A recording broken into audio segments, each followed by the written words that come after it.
Ladies and gentlemen, welcome on back. In this one today, we're going to be ranking the top 5 best starter maps, which are maps that are good for first-time zombie players. Don't forget to hit that like button, and without further ado, let's get right into it. Starting the list off at our number 5 spot, we have Shinonuma. This map has a lot of things that are fundamental to the zombies experience, and it is fairly easy to navigate. Newer players don't have to worry about finding the power because there isn't a switch, and the box is also really accessible. The rounds are also really short on this map, which is good for people who don't have hours of free time to spend on COD zombies.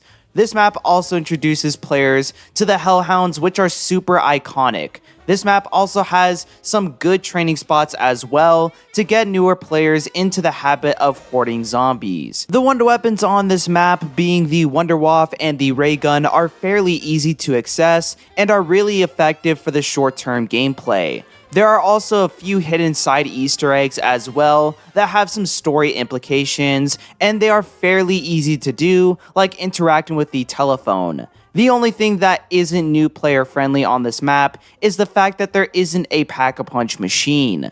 It's a core staple to the COD Zombies experience. It's in almost every other map in COD Zombies, and not being familiar with it is leaving out a lot of the Zombies experience. Shinonuma is also in a DLC pack, so newer players would have to spend more money on top of the price of the game just to get access to this map. Shinonuma is a great starter map because of how easy and short the rounds are, but it isn't as accessible and lacks a few core features to COD Zombies. So for that, we have to put it at the number 5 spot. Moving into our number 4 spot, we have Darice. This is a great map for beginning players because not only do you have some good training spots, but you also have some good camping spots as well. Sitting on the catwalk with a group of 4 is one of the best experiences you can have while playing zombies. Similar to Shinonuma, you have 2 wonder weapons, those being the Wonderwaff and the ray gun, which, like I said before, are both really effective. There is a power switch on this map, but it's very easy to access and operate, unlike some other maps in zombies like Zetsubo no Shima.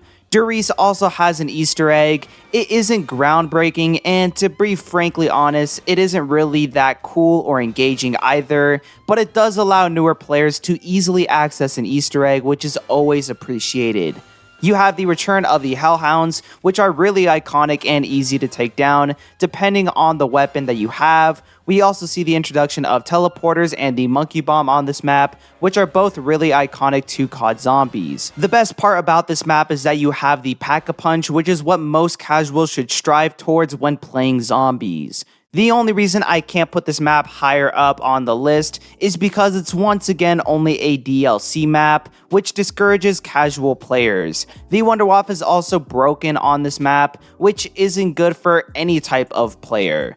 Other than these 2 complaints, I think Darice makes for a solid map for first-time zombie players, and it's a map that I constantly revisit whenever I want to just relax and play the mode. Next up, coming into our number 3 spot, we have Nocturne Toad. You knew this map was going to be on this list. It's really good for first-time zombie players because it teaches you the fundamentals on how the mode works, which is what a starter map should do. These zombies on this map move really slow, so you never have to worry about rounds being too difficult. This map also gives you the option to train or to camp. You can train in the spawn room, which is really accessible, and you can camp on the top floor where the grenade wall buy is at. You have the ray gun as the main wonder weapon, which might not be the best, especially compared to other maps we've discussed, where you have the Wonderwaff and the ray gun, but it gets the job done, and it's super iconic to the mode. The box stays in one location, which is very good since the player doesn't have to memorize box locations or look up in the sky after getting a teddy bear.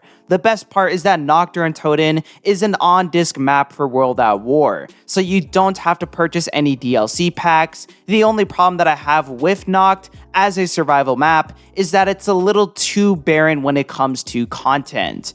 Not only do you not have the Pack-a-Punch, but you also don't have perks. Both of these features are incredibly iconic to the mode, and it's important to get a basic idea of what each of the base 4 perks can do in-game, because regardless of what map you play in the future, you're always going to buy Jug, you're always going to buy Speed Cola, and depending on the game, you're always going to buy Quick Revive. There's also no mini-bosses on this map, which does suck and can throw newer players off once they realize that other maps don't just have zombies. There are also no side Easter eggs or little hidden features on this map. You don't even play as an assigned crew, which can further isolate newer players from learning about the story. These flaws are something you should take into consideration before you play this map.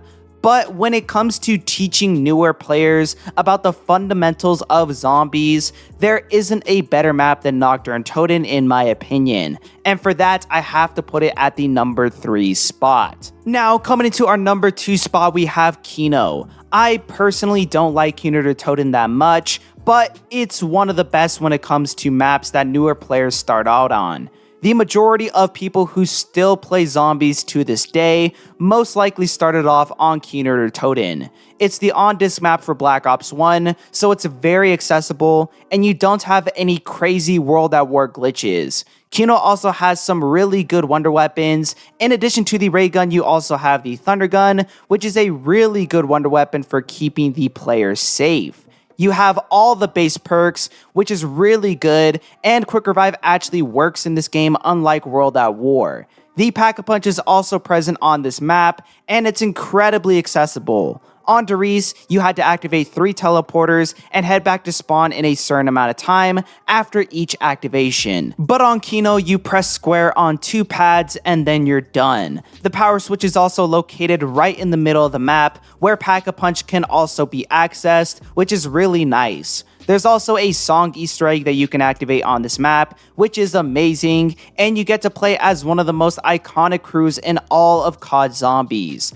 I don't have many complaints with this map when it comes to new player friendliness. The only part that I don't like about this map is the Nova Crawlers, which can be really annoying for newer players to take down. Depending on how you kill them can also determine how annoying they can be, which can be confusing for newer players. Overall though, I think Kino Toad is a great map for first-time zombie players. It was the map that made an entire generation of COD Zombie fans, so it wouldn't make sense if I didn't put it on this list. However, there is one other map that I think is better than Kino, which deserves the number 1 spot in my opinion. And coming into our number 1 spot, we have Town from Black Ops 2. I might have a bit of bias towards this map because it was one of the first maps that I started out on when I first started playing zombies, but it still is great nonetheless. You have every iconic core zombies feature on this map, like the Pack-a-Punch, perks, and the ray gun, and all of them are accessible to the player as soon as they start the game. With the Black Ops 2 system, you can select which round you want to start on, and you can also enable Hellhounds. You have the option to camp next to double tap or train on the open streets. The fire can be really annoying, but it helps newer players improve their movement when training or navigating the map. This is the only map where you don't have to do anything to access the Pack-a-Punch or turn on the power. It's given to you from the get-go, and you get to spawn right next to it. The only complaint that I have with this map is the wonder weapon selection. You only have the ray gun. You can get the Mark II if you buy the 3rd DLC pack in Black Ops 2, but other than that, I think this is the best starter map for new players. It teaches you all the fundamentals of the mode, and it gives you all the iconic weapons, equipment, and perks with absolutely no hassle. It's a fairly easy map to survive on, and it provides enough content to keep newer players invested. And for that, I have to put it at the number 1 spot. Anyways, guys, this is going to wrap up this video for today. If you did enjoy, leave a like, subscribe, do all that. Leave your comments down below if you want to see me do any other type of content. Check down the description as well for more zombie related videos. And yeah, I got nothing much else to say, so peace.